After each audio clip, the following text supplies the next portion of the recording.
Good morning, students. Today in EVS, we are going to do a new chapter, that is lesson number 9, Maps are Companions. But to understand this, we should know the need of a map. Why do we need a map? We need a map to find out the various kinds of landforms or land shapes or unevenness that is there around us. The land in our environment is not of the same height everywhere. This unevenness gives rise to various landforms. Now, see the landforms shown in your textbook. It's already there in your textbook in lesson number 3. We have mountains, then we have valley, we have hills, hillock, plains, and the seashore. These are the different landforms that you can see on the screen. So you should know what are the various landforms, and somewhere the mountain is having gentle slope, somewhere the mountain is having steep slope, somewhere there are peaks. Mountain peaks are also there. See, this is the mountain peak here. This is the ocean. This is a small hillock. This is the hill. This is the valley. This is the seashore. So all these are the different forms of land, various landforms, which you have already studied in lesson number 3. Okay, now let us switch over to the next lesson. The lesson that we are going to do is lesson number 9, Maps are Companions. Why do we need map? We need map to understand the environment. We need to study the physical or the natural setup of the land. That is why we need maps.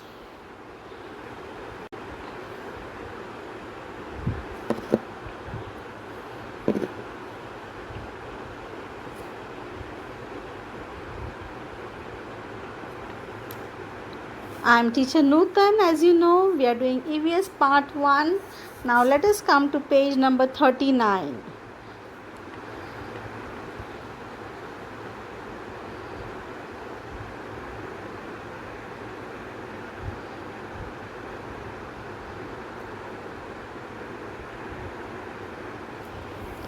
Now on this page 39,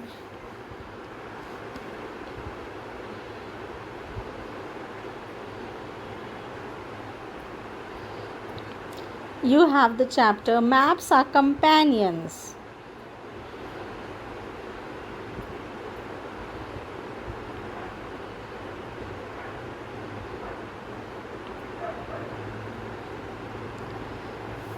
In standard 4th, when we learnt about maps,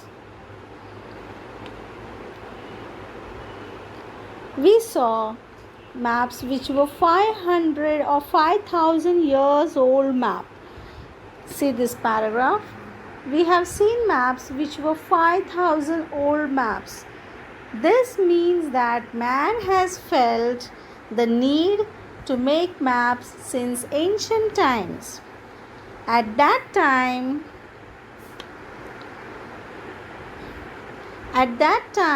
maps were mostly made for wars. It was used in battlefield. Yes, it was used for fighting with the enemy. While fighting a battle, it is important to have a detailed knowledge of the terrain. That means we should have the detailed knowledge of the different landforms. It helps in working out strategies and dealing the enemy. Maps are very useful for this purpose. So this is the need, why we have a need of map. You can say this answer is why there is a need of map. Yes, why there is, and this paragraph will be the answer. Why there is a need of map. Now let us move on further. Taking into account the differences in height, shape, etc., various landforms can be shown on the map. Various landforms on the map. Let us look at these methods. So you understood why maps are needed, and now second thing, we should know What are the different kinds of methods of making maps? I'm sorry. They have shown one paper. You're going to a fort for your school trip. You travel by bus to a certain point and then get off. The fort is on a hill, so you are going to climb the hill. To reach the fort, you have to cross another hill and also a valley. Show the two hills in the valley in the blank box. So you have to show here one hill, another hill. Okay? How will you show that valley is deep and the mountain is high? So this, how you will show? You have to show the height of these places. Sorry.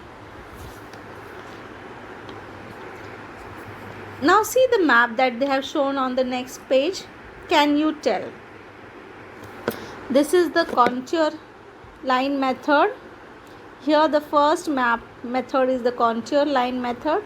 Second method is they have used colors here. You can see colors here inside, and in the center there is a mountain with 500 meters of height, and they have shown one peak. This triangle means a peak of a mountain. Okay.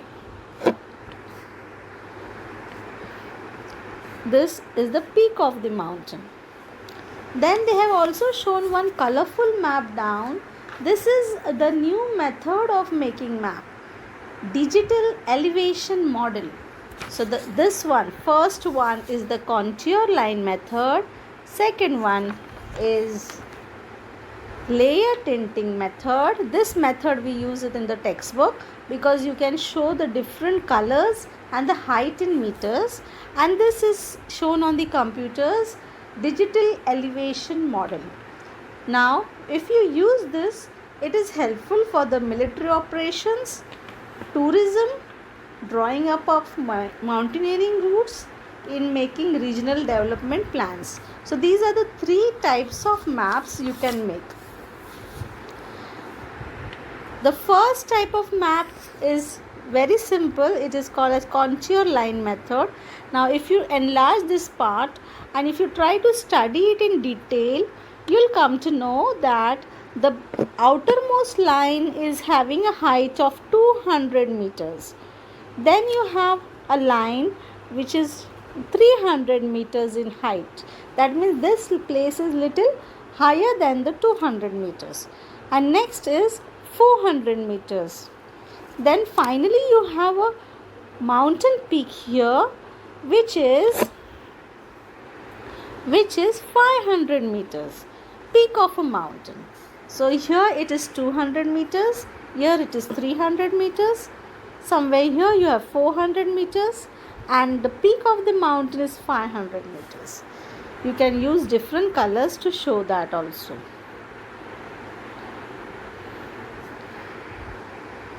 Okay, now let's move on. So the first type of map is contour line method. Contour line method. Contour, they have written there, contour line method. Then the second one is this is layer tint method, because you can see here in the index they have shown less than 200 meters, 200 to 300 meters, 300 to 400 meters, 400 and above. I'm sorry.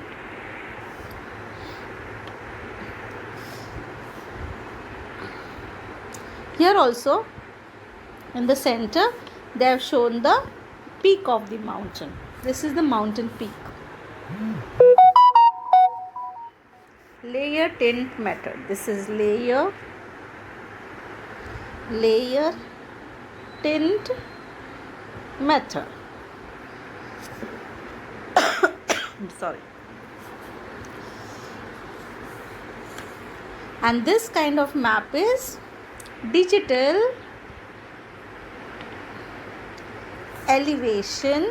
Elevation means height. Elevation model. Okay.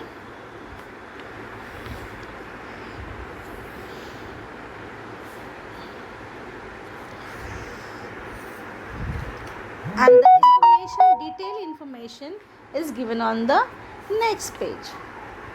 You can read this and understand what are the different types of maps, how to make these maps.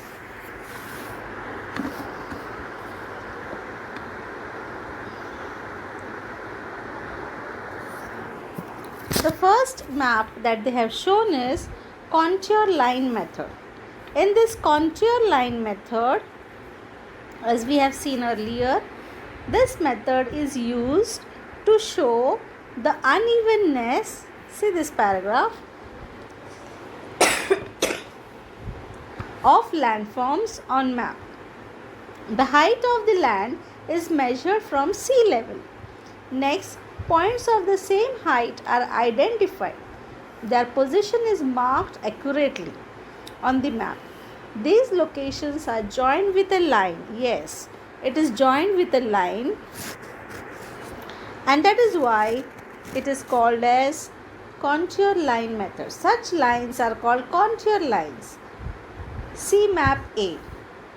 In the map, lines are drawn, each joining places of a specific height. That is why the relief of the land can be easily shown. So this is how the height and the slope of the land is shown.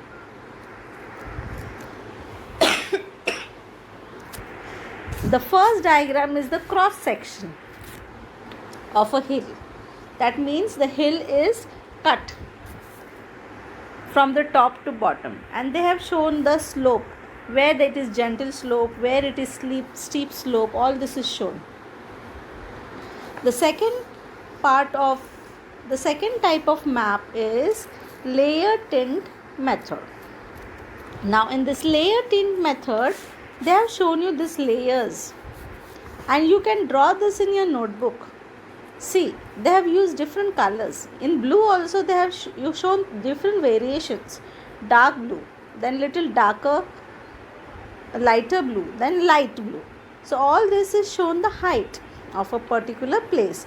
Too dark, that means it is minus 150 meters below. That means it is ocean, deep underneath. Minus 75 means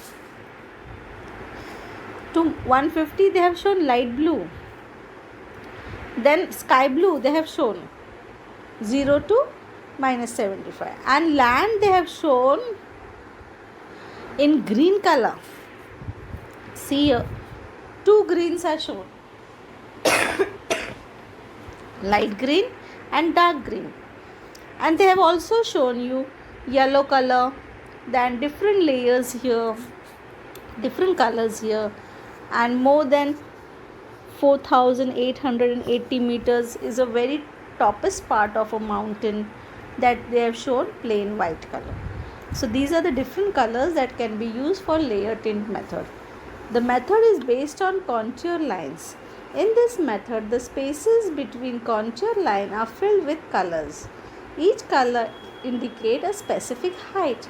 For example, water bodies are colored blue, whereas adjoining land is colored dark green. Land higher than that of colored is light green. Next higher land is yellow, and so on. Study the given color index. Note how the colors change with the height. The colors between the contour lines show up the differences in the physical setup. See map B. So this you can draw in your notebook as an activity. In your notebook you can draw this as an activity and explain what is layer tint method. Just draw this and write one paragraph from here. Okay, this you make an activity in your EVS notebook. Today itself you do it. Okay, now the next part is digital elevation model. Now in digital elevation model, what is done? I'm sorry. This is the most modern method. In this, the information obtained through man made satellites are presented with the help of computers. See Map C. In it, we can directly observe the differences in the height of landforms. Maps made during the above method help us to understand the physical setup of a region. In other words, they give us an idea of its height, relief, and slope. Using computers, we can even find the height of each point on a digital map. Such maps, such physical maps are used by military people for military operations, tourism, drawing up mountaineering routes, in making regional development plans, etc. So that's all for today. The remaining part of the lesson we will do in the next class. Thank you, boys.